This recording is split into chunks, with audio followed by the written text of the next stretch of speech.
I see these so-called relationship coaches, relationship experts, self-titled experts of some sorts in the realm of interpersonal relationships. When I've repeated many times, such a thing does not exist. I am certainly not one. There is no one in existence that is a relationship expert. Anyways, the point of this video is they say that if you do this, if you appreciate each other's value, if you give her what she wants, and if you give him what he wants, and if you do this, try to date each other 20 years after you've been married and try to rejuvenate and refire the flames of love. Let me tell you, all of that is a bunch of steaming pile of horse manure. They try to make a simple thing very difficult. If you are emotionally involved with a romantic partner, no matter how much you think you're compatible and how much you think you're each other's soulmate, if you bought into that Hollywood movie crap, you will get hurt. You will have major disappointments. You will have major times where she wants to do something and you want to do something else. That is as inevitable as sun coming up from the east, okay? There is no human being, no therapist, no kind of relationship or any kind of other expert that can prevent that from happening.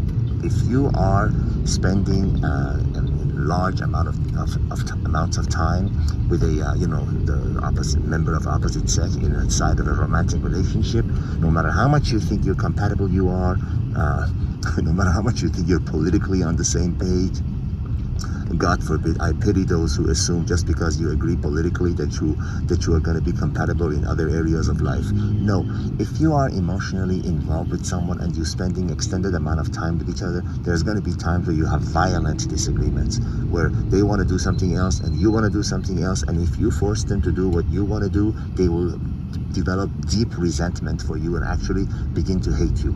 This is why when around the world, universally, when someone dies, they first look at their romantic partner. Am I lying? If any of you out there is a police detective, you will corroborate that when someone dies, the first person they look at did she have a husband? Did she have a wife? He have a wife? Is there a boyfriend? Is there a disgruntled lover, etc., etc.? Because they know that history doesn't lie. So discard with immediate effect all this BS from these so-called relationship experts who tell you if you do this, if you do that, if there is nothing you can do.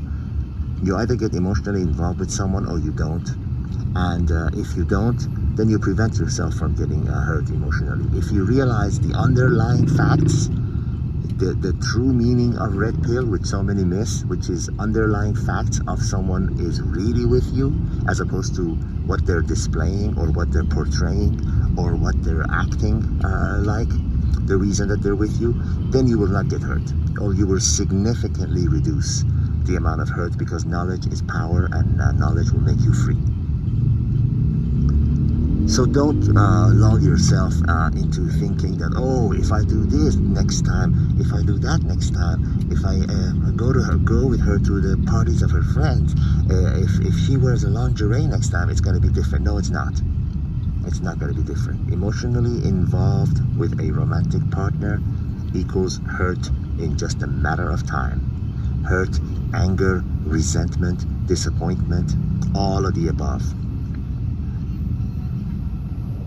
You could disagree with me, or and learn the hard way, or you can protect yourself by arming yourself with this knowledge. Now, am I advising you not to get emotionally involved with a person? Well, we're all human beings. You hang around with somebody long enough, you're gonna get attached to them. They say you carry an egg with you for 21 days. You're gonna become attached to it.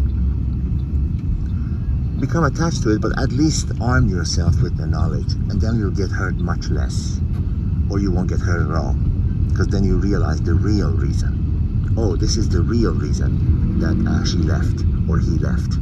This is the real reason that he is with me, yet he sees another woman and he looks at her. If you know the facts, if you know the truth, if you know the true intentions and reason behind people's actions, then you'll have a higher understanding. Yes, you are belonging in a higher place.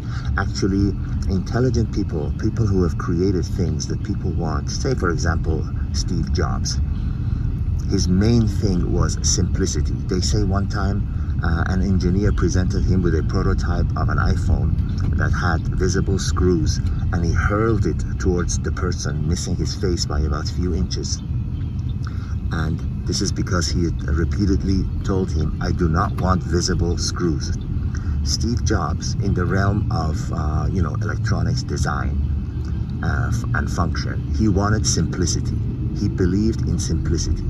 And that's a superior in intellect, because those who are intelligent know how to look at things in a simple way. And Albert Einstein, one of the most venerated and admired and respected scientists and minds, great minds in the world, he said that being able to explain something to someone in a simple way is simply genius. And it is. I've used this example before, but he tried to explain the theory of relativity to an average mind, and he said the easiest way that I could, pardon me for repeating for the ones who've heard it before, but for the ones who haven't, he said the easiest way I can explain the theory of relativity to an average mind is imagine 1 minute of unit of time, 1 minute unit of time.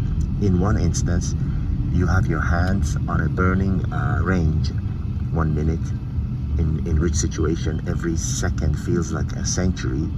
And in another situation, you're sitting next to a very beautiful woman on a park bench. That 1 minute goes by in an instant. And that is how he explained, because he was genius enough to bring it down to a simple level where everyone can understand. And simplicity is genius. And simplicity must be applied to these relationship situations. They're with you because they want the offer on the table, and you're with them because you want sex and intimacy and companionship. At times, not all the time. Everything else that is added to this is unnecessary garbage that will not matter. Because if those two elements are not there, on either side, they don't want to be with you. If you don't have anything interesting on the table to offer, no woman is going to be interesting with you, no matter how much you appreciate her values and rest of that BS. And you don't want to be with a woman if she's not attractive, if she doesn't have the ability to fulfill you physically, and if she's not nice and agreeable. You don't want to be with her because it's just not worth it. You're not getting what you want. Who are the most successful business people in the world? The ones who are able to give people a product or service that they want at a price that they can, feel comfortable about. That's it. Simple as that. Ladies, gentlemen, do not make life difficult. You'll be only doing yourself a disfavor. Look at things in the most simplest, in the most basest way that there is, and you will succeed. There's no way around it. You will succeed. Signing out from the back of this taxi in this super congested city of Bangkok, Thailand, on the 2nd day of July of 2022. All the best.